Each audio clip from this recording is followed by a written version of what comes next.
So a few months ago, I went ahead and I wrote, tried to write an essay, video essay for Day of the Dead.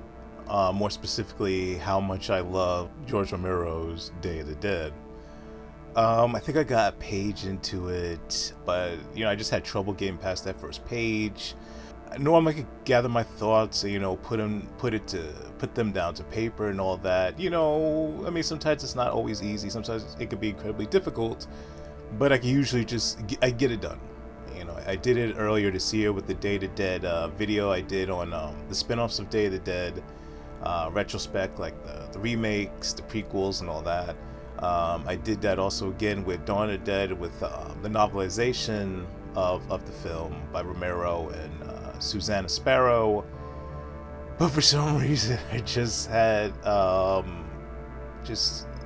immense difficulty, writing essay on how much I love Day of the Dead. I didn't want to, at least initially, do it as an off-the-cuff type of thing, like my other videos. Not to have a problem just, doing things off the cuff. I actually love doing that. But Day of the Dead just wanted it to be more refined, a more focused, like, piece. Yeah, it's just for one reason or another, I'm just having a lot of trouble doing that. Putting thoughts to paper. So I'm just gonna go ahead and say what I have to say about Day of the Dead, straight from my head, straight from my heart. And here we go. So I first heard about Day of the Dead, when the film came out. I was a little boy. I was pretty small. And I first heard about Day of the Dead through Entertainment Tonight. Entertainment Tonight had done this piece on Day of the Dead, like a making of, like, it was like partial making of, promotional piece, interview with actors type of thing that you usually see on, like, entertainment, like, shows, like when a film's about to come out. The first thing that attracted me about the Entertainment Tonight segment was, of course, the zombies. I mean, anything with zombies in it, I was automatically, like, attracted to. The first thing that I remember, like, I guess the thing that might have sparked my interest in zombies, probably, was Thriller. That was the first thing that ever, just had me just, crazy about zombies. And Night Living Dead, I think I might have heard of Night Living Dead around the same time as Thriller, but I think I might have known Thriller first. But, those two things definitely, like, just sparked my obsession with the Living Dead. And so when I saw the Day of the Dead segment, I'm like, yeah, I gotta see that movie. Like, I thought the makeup was cool. I didn't know what the film was about. I didn't know who starred in the film. I didn't know who directed the film. I didn't know anything about the film. I just saw zombies, and I want to see that. And I also knew that it was a sequel to Night of the Living Dead. So even though I hadn't seen Night of the Living Dead at that point, I was really, really young at the time. But I knew the significance of Night of the Living Dead. I'm like, wow, the sequel to Night of the Living Dead, that's definitely something I gotta see. I wanted desperately to see Day of the Dead in theaters, but I wasn't able to at the time. The biggest factor would have definitely been my age. There's no way my mother would have taken me to something like Day of the Dead. There was another film at the time, a few weeks later, that came after Day, that my mom explicitly told me no, I wasn't going to see it. Another zombie film called Return of the Living Dead. I will talk about that film some other time. The time had passed, and a number of years had went by, and I still thought about Day of the Dead from time to time, because there was this kid who, sometime after Day had came out, and I had talked to him. He said he had saw Day of the Dead, and I thought that was so exciting, so cool. Wow, you saw this film? And I asked him, like, what happened in it, and he told me what happened in it, and he said the film ended with, like, this big epic, like, battle where I think he said, like, a woman, like, she had some kind of ring, and she, like, blew up the earth because, like, the zombies were, like, taking over, and that was the only way to take out the zombies. And I thought that was so cool. Like, so I thought it was, like, very despairing and bleak, but I also thought it was so cool that we're, like, on this epic battle that, that just, the film concluded on this literally explosive note. And so I believed him. Like, I was really, really young at the time when he told me this story. And so that made me even more amped to see the film. So yeah, a couple years would go by, and I finally had my first opportunity to see it. There was this video store called Royal Video that I used to go to, and I had saw Day to Dead. It was there for rent, you know, to be rented. And I picked up the front cover, like, cool. And then when I turned to the back, I was like immediately like repulsed. Like, there was this image of like it was Rickles, and it was the scene, if I'm remembering correctly, he was having his eyes gouged.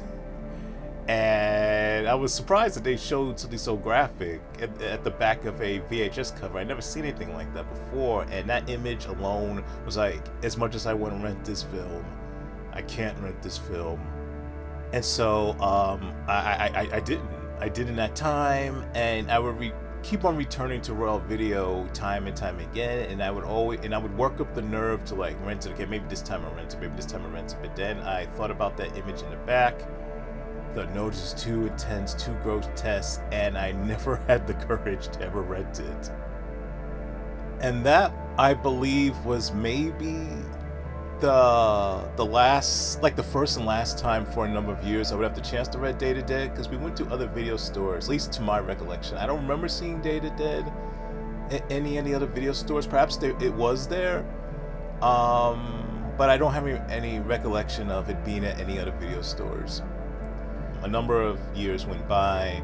At this point, I was 12 years old, and I had well, no, I'm skipping something. So I had another chance to watch Day to Dead. This time it was on TV. I was 10 years old, and it came on USA late at night. It was a Saturday night. It was like USA's Up All Night, and I had an opportunity to watch it, but it came on past my bedtime. I think it was like 1 a.m. at night or something, maybe midnight. I can't remember what it was. And my mom told me no, like I couldn't watch it. And we only had cable at the time, at only in the living room. And so it wasn't like we had cable in my room where I could go ahead and watch it or sneak watch whatever. Like, and I remember being very, very upset. And it wasn't because, like, when I was younger, why I couldn't see Return of the Living Dead, because the film would be too intense. And my mom did make the right decision. Seeing Return of the Living Dead, you know, as a little kid would have not been a good idea for me. But by this point, I was 10, and and I was watching all kinds of horror movies at this point, really intense ones. But it was like it was the lateness, so you can't stay up past like 1 o'clock or whatever. And by the time the movie went off, it would have been 3, and I would have been pretty much unthinkable back then, me staying up to 3 o'clock. So I couldn't watch it. I remember being really upset, even though I knew it was on TV. And they were going to edit it to death and everything, but I still really want to see it, but I couldn't. So a couple years passed by, and it came on USA again, and I was old enough, I was 12, to actually convince my mom could I stay up to watch it at a late hour. But this time around, we didn't have cable. Like, we had cable, and then like we didn't have it, and then like maybe a month later or whatever it was, Day Day came in USA again. I was really upset, like, man, if only this had rebroadcasted a month earlier, would have been able to see it. And I'm still thinking about that end date. In fact, there was a review talking about, like, in the paper about how Day Day had this great ending, this spectacular ending. So I'm thinking, like, this kid is correct. All these years ago, he told me, like, it had this explosive ending. And so, I was upset again, like, man, like, all these opportunities, I keep on having to, see Day, and I'm missing it for one way or another, even though, to be fair, I could have rented it years before when I was younger, but I was just too scared to do so. But then finally, the next year, I would finally get my chance to watch Day to Dead. At this point, I was 13, I had just turned 13. And there was this video store we went to. We didn't go to it too many times. This video store, I think it was in Harlem, I think. First time I ever went to this video store, I saw Day to Dead, and I'm like, that's it. No more delays. No more hesitation. I am renting this film right now. And we watched Day to Dead that night. It was a Saturday. And we watched Day to Dead later that night. It may have been like, I don't know, like 10 o'clock, 11 o'clock, whatever it was. And, besides the whole, like, ending that kid told me years ago, I had no expectations for this film. I did remember seeing scenes. I had seen scenes of the movie in between, like me first finding out about Day of the Dead, and finally watching it. There was this horror special that came on Channel 5, WNYW, that was all about, like, it was like this hour special, whatever, maybe 2 hours, about horror films. I wish I remember the name of it.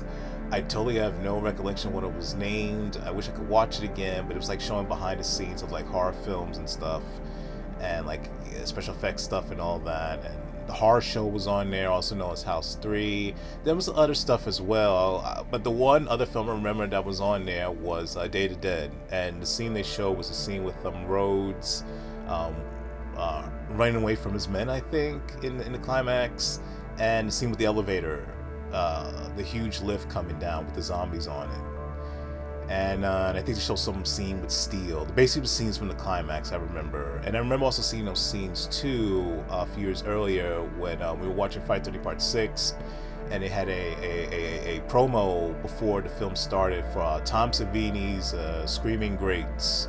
And one of the scenes they showed that I remember was the infamous scene with Rhodes is like opening the door, and we see this, I guess, the POV shot from the point of view of the zombies, but Rhodes just screaming for his life, or just screaming like, beyond all comprehension, like loudly, whatever. So yeah, so we finally put in Day of the Dead at night, and I remember just from the very beginning, just like this heavy sense of foreboding. And I still had like, I wasn't like as scared as I was as a little kid, but I'm still very young at the time, and just feeling a lot of dread, like, oh no, is this film going to be as dreadful as I always envisioned it to be? And it's very unsettling, like from the first shot when you see, just the abandoned streets. Well, no, the first shot, I'm sorry, with Sarah, just crouched down, I guess you can say, just her back against the wall, her knees pressed to her face, arms folded over her knees, and the calendar above her, just in heavy contemplation as she stands up, gazes at the calendar, the date October on it, and then all of a sudden, boom, just like these multitude of hands just shooting out of the wall and just grabbing at her. And I remember being very surprised by that. And then just, cuts to, snapping her out of her dream to like the cold reality of like being in a zombie apocalypse, in a helicopter flying over, Florida. I don't know if it's Florida in the film or it's supposed to be Pittsburgh, but the actual location was Florida. Going to this desolate town, nobody around, Sarah and Miguel coming out of the copter, and Miguel in the bullhorn, screaming, hello, is anyone there? Just like the tension building, the desolation building, and all of a sudden you start seeing one zombie emerge, and then another, and all of a sudden there's what was, a moment ago, seemingly empty town is now filled, with the living, mounting dead. And then you have Dr. Tongue come out, making his appearance. Like, that really unsettled me, seeing that zombie, which wasn't, I thought for years it was a person, actually was an animatronic puppet, I think. One of the best I've ever seen, and just the zombie with like half his jaw missing, and just looking the utterly worse for wear, and the sun shining behind him to the point where he's almost blown out at a time or two. And you just seeing this tongue just slimily just sliding down, his I guess his throat, or the area that would be his throat. And then you see in big bold, white letters, Day of the Dead, and I'm like, just totally just like fully immersed in this film from the get-go, and just everything that happens after that, just like I was glued to this film from first frame to the last, in a way that very few films have ever, held me this easily. Was one of the most captivating, gripping, like cinematic experiences I've ever had. I mean, just one of the most gripping, just like immersion experiences I ever had in regards to just anything that you immerse yourself in, whether it's a book, movie, TV show, any type of experience. It's just one of the most gripping experiences I've ever had, like watching Day of the Dead for the first time. And the experience was made even better watching it with my brothers. It was the first time they ever watched the film as well. And I don't know, there's just so much I can say about the film. I remember at times, like towards the climax, it being so intense, like I just had to like stop it or time it too, because it was just really just like intense. My brothers weren't happy that I did that. Like, I think I did it at least 2 or 3 times. Like, man, like, what are you doing? But it was also another reason too. I was stopping. I remember, I was trying to get a glimpse at a show for some reason. That was part of the reason too, but also was because the film was just so intense. Like, I just needed like a break for a moment. The gore was unlike anything else I had ever seen before. I thought I had seen gory films before Day of the Dead. Stuff like, the unrated version of Hellraiser 2, The Unnameable. I definitely thought I saw some gory stuff before, and that stuff was indeed gory, particularly like with, Hellraiser 2, the unrated version. But like Day of the Dead was on another level. I never seen anything with gore that intense and gore that, just fucked up, just the way how flesh was being torn and literally eaten, and just the things they were doing to a human body I had never seen before, quite not as, like, I guess extensively or graphically as it was in Day of the Dead. But expert gore, crafted by the ultra legend Tom Savini, and other ultra legends too, from some of the family members of KMB, like Berger and Nicotero. There are also other FX legends as well who did early FX contributions on Day of the Dead. There was also the extreme bleakness and heaviness integrated with the gore that made it so effective and unforgettable.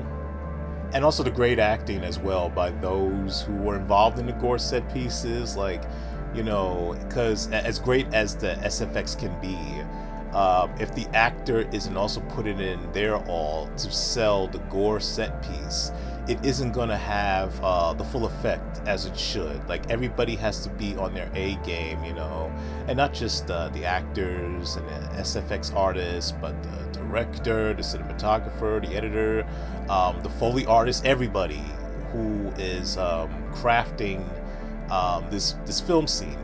But everybody who's involved with the scene has to be on their A game to produce the most stellar results.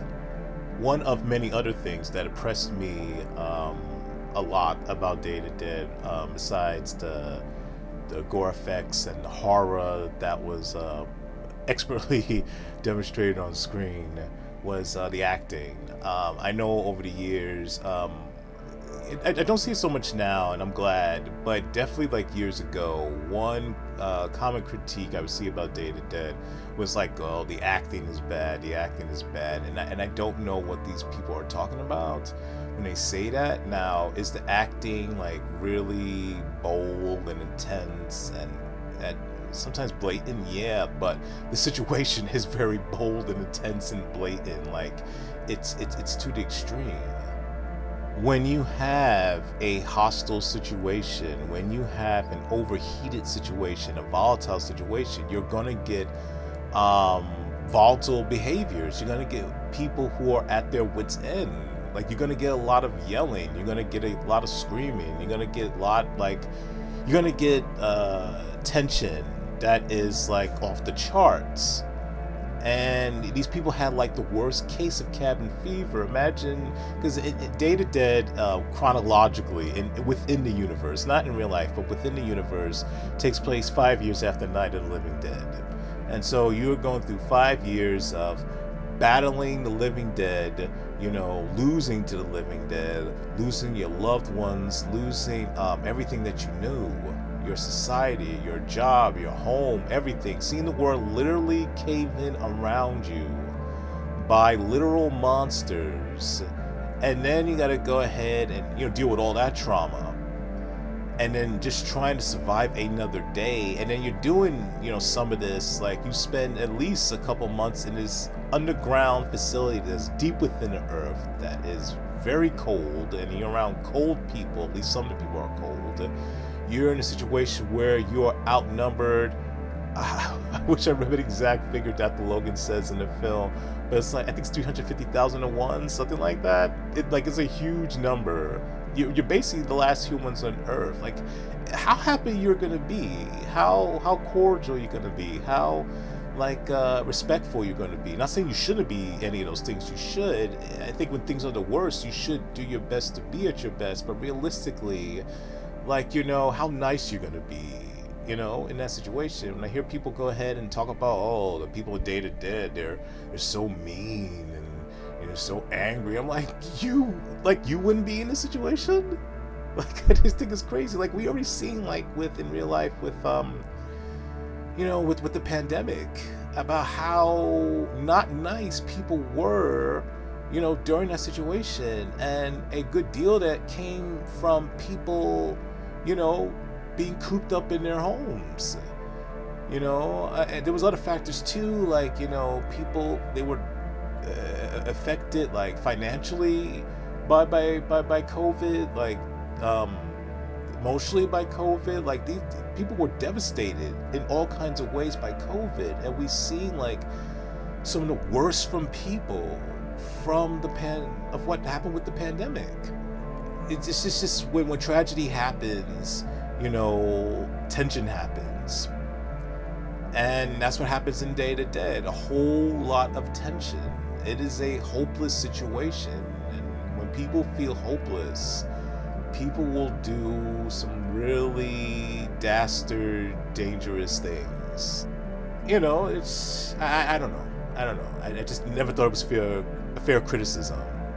But yeah, don't get on Day because the film is dark and bleak and tense and hostile and in your face. That's the point of the movie. That was the point Romero was trying to say, that that man, the whole thing about Day to Dead, it's about many things, but it's about man's inhumanity to man, and how ridiculous how man could be inhumane to one another, how we could be inhumane and cruel and callous towards another in situations where we need to be at our most compassionate, where we need to be at our most forgiving and most generous. I think the performances in the movie are fantastic. I don't think there's any bad acting in the film at all.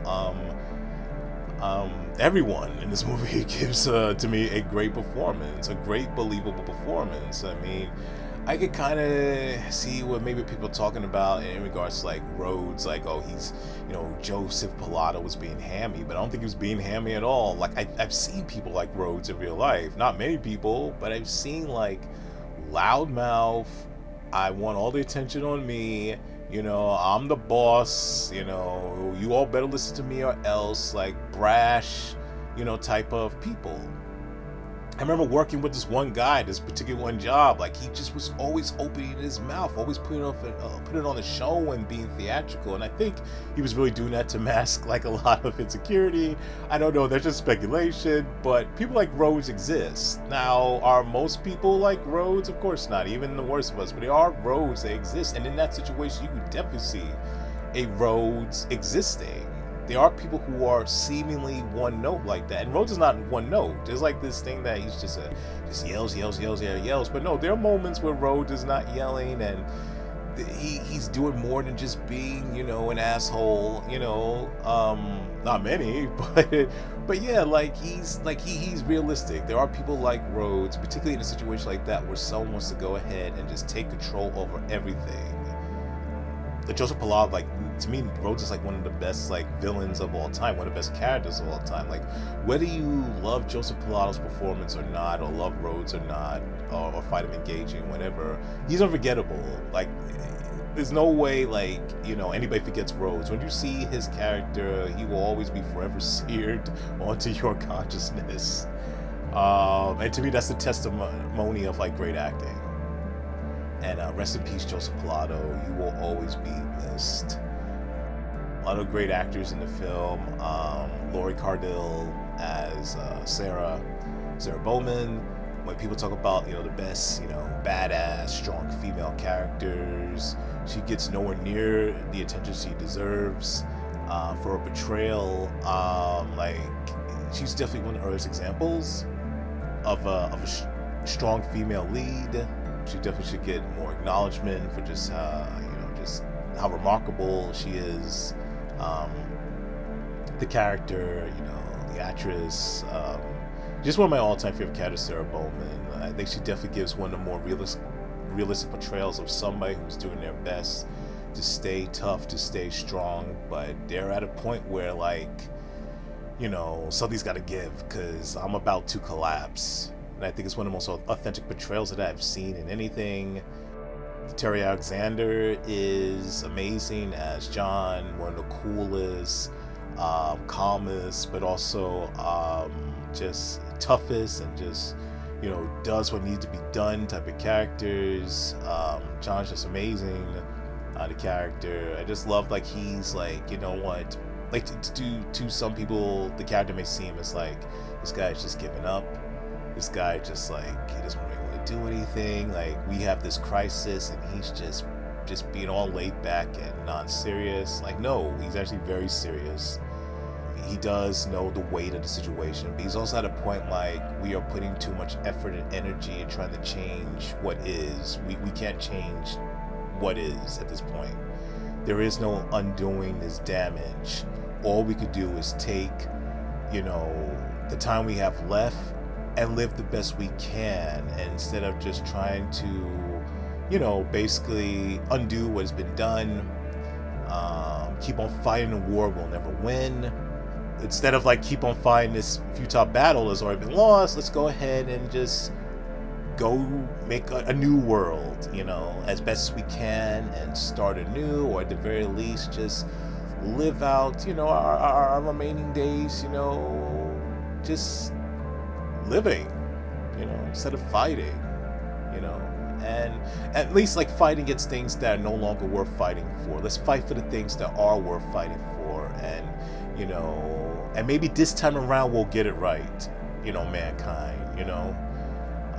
Let's not make the same mistakes that got us to this point, you know, this point of despair, you know. Let's pivot to peace, you know. But other actors in the film, like, who've, you know, made an impression, I mean, all of them made an impression on me. I'm probably not pronouncing his name correctly, but I think it's Ralph Conroy, the actor who plays McDermott. He's fantastic. I love him in the film. G. Howard Clark, I think it's Gary Howard Clark. You know, he's great as Steel. John Amplis, you know, is memorable as Fisher. I wish I remembered everybody's name who played, and, you know, their characters. But they're all fantastic. Also, Richard Liberty. He plays one of the best, like, I guess, mad scientists I've ever seen in anything. He probably plays my favorite mad scientist in anything, even though, I mean, in some ways he is truly a mad scientist, but in other ways he's just a man who's just doing the best he can in the worst way possible. Anthony DeLeo Jr. Puts in a very indelible performance as Miguel. He's a character that a lot of people would hope to be Sarah in the situation in Day of the Dead, or Terry Alexander's John. But no, they would more likely be Miguel. Just someone who has completely fallen apart. Someone who's just looking for a way to escape and will ultimately not find a way. I don't know, he just, the way how he just breaks down and all is quite moving. It's also quite frightening how any one of us could be at any time, could be in his situation, if just things go a certain way. As much as we want to say, oh, we'll be tough to the end, you know, in a really challenging situation, you never know what can happen. Last but not least, Sherman Howard, who I would say played the best zombie character of all time, my favorite zombie performance of all time. Sherman Howard just, you know, created a legendary performance playing the all-time greatest zombie, Bub. There are so many other great zombie characters out there, like Melinda Clark's Julie from Return of the Living Dead 3, Alan Troutman's Tarman from the first Return of the Living Dead. There are just so many other great zombie characters from Lucio Fulci's Zombie 2. I don't know, there's just so many great zombies in the history of zombie films and zombie media. So many great actors, so many great performances. So that says a lot when I say that Sherman Howard has played the greatest zombie character of all time in this film. Bub, the world's first, or at least cinema's first, like fully smart zombies. Yeah, you can go ahead and maybe make some argument that there was like, like Nightmare City, they had like zombies in there that were somewhat intelligent, but the director calls them infected, and I believe they're infected too. I don't think that they are zombies, though some people say that they are zombies. And those zombies were just like, they weren't like main characters or principal characters. Bub is the first like principal character, smart zombie in all of cinema. Bub is just amazing in every way. He's one part's like, unsettling and haunting and creepy. At least when you see him initially, he is quite intimidating. But not long into the film, well, maybe not long into the film, but when you see him, it isn't very long in the movie that you begin to sympathize with him. I would say you sympathize with him when he just pops out a scream and scares Sarah. Yeah, he's first like, creepy, horrific, but then like on that last like like you just see like, I don't know, the humanity, in his eyes and in his expressions. And that continues when you see him with his actual like interactions with Dr. Logan, and also really some compelling, heartfelt scenes. Also some very tense scenes. When he has his exchange with Rhodes, their first exchange, and of course their very, very last exchange is to me one of the best, like, good guy versus bad guy, like I guess square offs in cinema. But I could keep on going and going about Bub, but I'll just stop here by just saying that Bub is super, super duper awesome. Romero does a great job showing the gamut of different personalities and characters and state of mind in this film, in this post-apocalyptic situation, which Day to Dead is the first cinematic post-apocalyptic zombie film. There were zombie films before, like Night of the Living Dead would be like the outbreak, the initial outbreak. Dawn of the Dead would be the apocalypse actually happening, and then Day to Dead is the first post-apocalyptic scenario film. All of the zombie films before Day to Dead was usually took place at the initial outbreak. I mean, most zombie films in general usually take place at the initial outbreak, and then after that, I probably would say the post-apocalyptic setting, and then like third would be like, I guess, the apocalyptic part, the middle part, I guess, of a zombie, like, takeover or potential takeover. But yeah, like when people say that Day to Dead, didn't do anything like in terms of accomplishments like Night and Dawn did, and that's not true. That's not true at all. Yeah, like Night and Dawn, you can argue may have done more, I guess, accomplishments in terms of like things that the film did for the genre or for zombies, but Day to Dead certainly has done a number of things itself. Day to Dead, like I said, was the first post-apocalyptic zombie film. Day to Dead is also the first zombie film, like certain type of iconography, like images, like, if you see zombies go ahead in mass, like trying to like beat down a gate, press against a gate, Day to Dead did that first. Zombies like having like collars around them, Day to Dead did that first. there's just a number first that Day to Dead did, like the whole being torn in half, having your torso pulled apart. That was Day to Dead. There's just so many things that Day to Dead did first that people don't realize that, like, yeah, Day to Dead is a lot more influential than some people realize, and in some ways almost as influential as Night and Dawn are.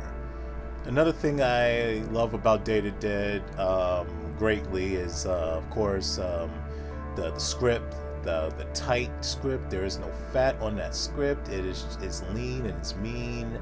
It's measured, you know, like it definitely takes its time to get to where it needs to go, but it's not bloated in any way. It's straight to the point, and it builds. It's constantly building tension, like from, you know, the first page to the last. To me, it's Romero's sharpest script, tightest script, best script. The characters, to me, Romero's never been better in terms of like a collection of characters. I like how smart the script is. I like how it has a lot of things to say. Again, man's inhumanity to man. About, like, Day Dead's also about when authority, when those in authority go ahead and abuse their power, and the devastating consequences that can happen when people go on a power trip. How a lot of the ills that we go through as, you know, basic people in society, in the world we live in, is because of people just greed. Like, and not just greed for money, but greed for power, greed for control, and how that could just go ahead and undo everything or make a bad situation much, much worse. Day to Dead is just about a number of things, like learning how to let go and move forward with a new dream or a new pursuit.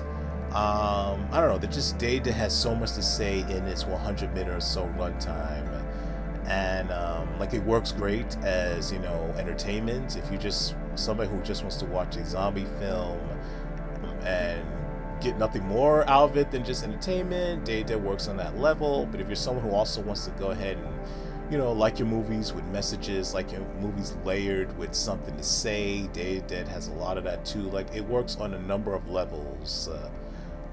Day to Dead is the crown jewel in Romero's fantastic filmography. So I'm trying to think of some way to close out this particular to this, I guess, love letter to Day to Dead. I'm not sure what else to say. I still feel like I have so much to say, but I don't know really what else to say. But I will say, like, I guess, like, Romero, like, I always wanted to tell him thank you for Day in one way or another. And I do that all the time with, you know, watching his work, writing zombie, like, stories, or drawing zombie pictures, or doing anything zombie related. I mean, also in regards to just doing my own stuff in general, even if it doesn't have anything to do with zombies, in regards to film, like, you know, that independent spirit Romero had, you know, doing things like on his own. Like, he didn't wait for Hollywood to do stuff. He didn't wait for Hollywood to give him a blank check or any type of check to make Night of the Living Dead. He and his friends, they made it on their own. Like, that is a truly independent film. And, you know, and every day I try to honor what he and Image 10 did, and everybody else, you know, who does that every day, you know, with doing my own stuff in regards to filmmaking in little ways and in bigger ways. But, you know, I deeply regret, like, not telling him in person when I had the chance. Like, I had seen Romero before. First time I seen him in person was in the 2000s. The Museum of the Moving Image, they had retrospective of the Dead trilogy. They showed Night, they showed Dawn, they showed Day. And it was on a Sunday. I believe it was in the summertime, I think it was like 2003. And Romero was there to introduce Day to Dead. And he had talked about the film and all that. And it was an awesome experience. And that wasn't my first opportunity to say something. Well, I only had one opportunity to say something face to face. Like, he was on stage. I think he did a Q&A, and I think I said something, I asked him something, but I can't remember what it was. But then again, maybe that's a false memory, because I usually remember what I say, what I do, and I don't remember everything, but I thought I did ask him something. And I saw him again years later at I thought I saw him at a Diary of the Dead screening when I saw it, and I'm pretty certain he was there, but it was like quick. He wasn't asking fans any questions. I know that 100%. It was just he introduced the film and then he went. And then there was the third time and the last time I saw Romero, and this time was face to face. It was at a convention. I think it was Saturday Nightmares. I think it was the last one they had. It was in New Jersey, and I was face to face with him. It was me, my brother Kevin, two friends of ours. That was at that table. My brother, he was getting his stuff signed, and I didn't have a whole lot of money at the time, so I didn't have anything signed. But I was right there in front of Romero. I could have asked him something, and I could have told him thank you for everything you've done. And my mind went a blank. Here was this opportunity I finally had, face to face. He was right at the table, and I just drew a blank. And the thing is, I had this question I wanted to say to him for years. Like, I always wanted to tell him thank you, but I also had this question, like, why I can't find the script of Day of the Dead, the theatrical version. I could find the original version, the one that was never made, the epic, you know, I think he even said it was like Raider of the Lost Ark, like with zombies, you know, version of Day of the Dead, or at least somebody described it that way. It is a great script. It is a great script. And I would have loved to have seen that version, but at the same time, like, I love the theatrical version more than the original script. The famous original version of Day of the Dead that was set on an island. A lot of the elements from that script was used in Land of the Dead later on. The one that he wanted $7 million to make, but the distributors wouldn't give him that, like the producers. So he ended up getting like half that, $3.5 million, because he wouldn't make it R. He could only get $7 million if he made it R. But he stuck to his guns. He had integrity. Like, no, these films need to be unrated, and he had to go ahead and scale down the version to the version that we all know and love, the theatrical version, which I prefer. And I would love to read the script of that, but I've never been able to find a script to that. Not online, not for sale. Anybody who ever has Day of the Dead for sale, it's always the original version. I want to see that. I want to find that. I've never been able to find that anywhere. And I've always said, if I meet Romero, I'm going to ask him why that is not available for public. But I didn't. Like, I just froze, and I didn't say anything. And I don't know, I mean, I guess a little bit maybe why. Like, when I saw Romero, he seemed a little tired. Like, he definitely seemed approachable. Like, I'm not saying that he wasn't, but he seemed a little bit tired. And I thought, like, I don't know, like, maybe I was bothering him if I asked him something and I wasn't paying for any type of autograph, or maybe he might have felt a certain way, but I don't think Romero would have felt any way about it. And I'm not sure that thought was even in my head at the time. I know afterwards maybe, but I don't know. But that's like the deepest regret. I didn't ask him anything, or at least tell him thank you. And maybe I did say thank you. I don't think I did. I don't think I said anything. I certainly didn't ask him anything. And I always regret, like, man, why you didn't use that opportunity? And the thing is, I had always hoped, like, maybe I would have another opportunity later on. Like, next time for sure I see him face to face. I always believed that, like, I would see him one more time, you know. And like, that was in 2010, and the years went on. I had one other opportunity to possibly maybe see him, but I didn't take it. The year before he died in 2016, I think it was in November, Night of the Living Dead showed, like, it was like the premiere of like the Criterion version of it. Like, Criterion, they done a restoration of Night of the Living Dead, like a 4K version, and I believe they did premiere it at not the museum. I think it was not the Museum of the Moving Image. It was some place in Manhattan. I wish I remembered right now. But yeah, and I went there before. I saw Martin there too, like in the late 90s. But and I could have went, and I could have went. But for some reason, I decided, like, yeah, like they'll have another screening somewhere, and Romero was there too. I think he may have been doing a Q&A. I said I'll have another opportunity to meet Romero. And the next year came, and in July, I think it was July 18th, um, I heard that Sunday, my brother came in and he had told me that I was doing something, and we had just finished seeing Planet of the Apes. I think it was War for the Planet of the Apes. And earlier that morning, I was thinking about wearing a Romero t-shirt. Because the night before we had saw Dawn of the Dead. Just the night before, we had saw Dawn of the Dead at the Sunshine Cinemas. They had a retrospective screening, and Richard Rubenstein was there. He was talking about Romero.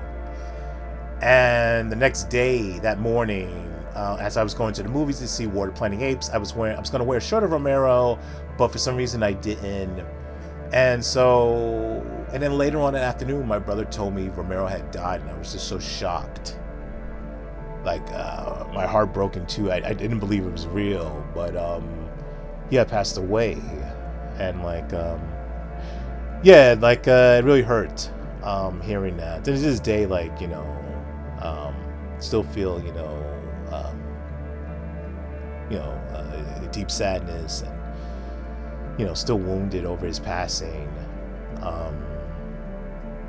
Just like in life, if you ever have an opportunity to do something, just do it. You have an opportunity to say anything to anyone, whoever they are, say it. Even if you think you'll come off foolish, even if you don't think that they'll respond, do it. You never know when the last time is the last time. Get out all you need to say to someone that you love, you care for, you admire, because you never know when you're going to get another chance. Because tomorrow is promised to no one. And so, thank you, George. Thank you, Mr. Romero, for creating these movies that have had such an, I want to say immense, but it's beyond that. It's immeasurable impact on me. These movies that have helped me get through some really tough times. These movies that have entertain me, move me so much. Particularly your Dead trilogy that's had an incredible, amazing effect on so many people, and will continue to do so, for as long movies are being watched, and particularly for me for making Day of the Dead, crafting such a monumental film.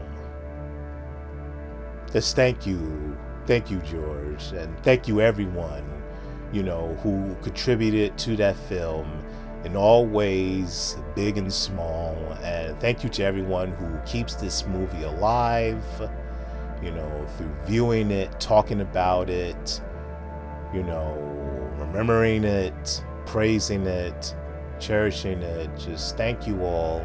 And thank you all for, spending this time, listening to me talking about this film, and for supporting me, and, just thank you all, thank you.